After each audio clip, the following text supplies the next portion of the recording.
ঈদুল আজহাকে সামনে রেখে সীমান্ত এলাকায় আমাদের প্রস্তুতি ও সতর্ক অবস্থান সম্পর্কে আপনাদের জানার আগ্রহ আমাদের জন্য অত্যন্ত অনুপ্রেরণাদায়ক।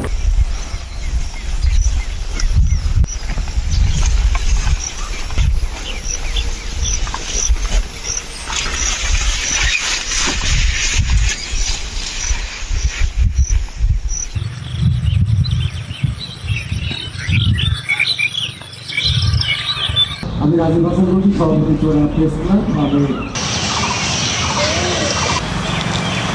যেসব ক্ষেত্রে যথাযথ প্রক্রিয়া ও বিজিবির যৌথ প্রচেষ্টায় একটি নিরাপদ মাদক পবিত্র ঈদুল আজহাকে সামনে রেখে সীমান্ত এলাকায় আমাদের প্রস্তুতি ও সতর্ক অবস্থান সম্পর্কে আপনাদের জানার আগ্রহ আমাদের জন্য অত্যন্ত অনুপ্রেরণাদায়ক। চুয়াডাঙ্গা ব্যাটালিয়ন 6 বিজিবি বাংলাদেশের দক্ষিণ পশ্চিম সীমান্তে চুয়াডাঙ্গা ও মেহেরপুর জেলার মোট 113 কিলোমিটার সীমান্তের নিরাপত্তা রক্ষায় নিরলসভাবে কাজ করে যাচ্ছে।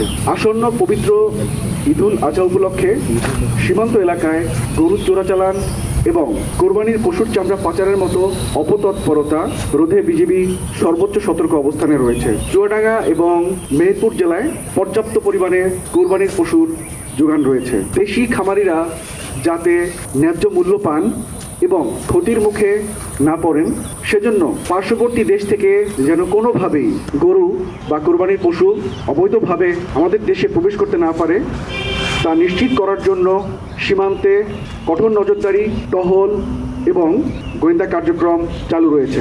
একই সাথে ঈদের পর পশুর চামড়া পাচারের আশঙ্কা মাথায় রেখে সীমান্তে নজরদারি এবং চেকপোস্ট স্থাপন করে নিরাপত্তা ব্যবস্থাকে আরও শক্তিশালী করা হয়েছে।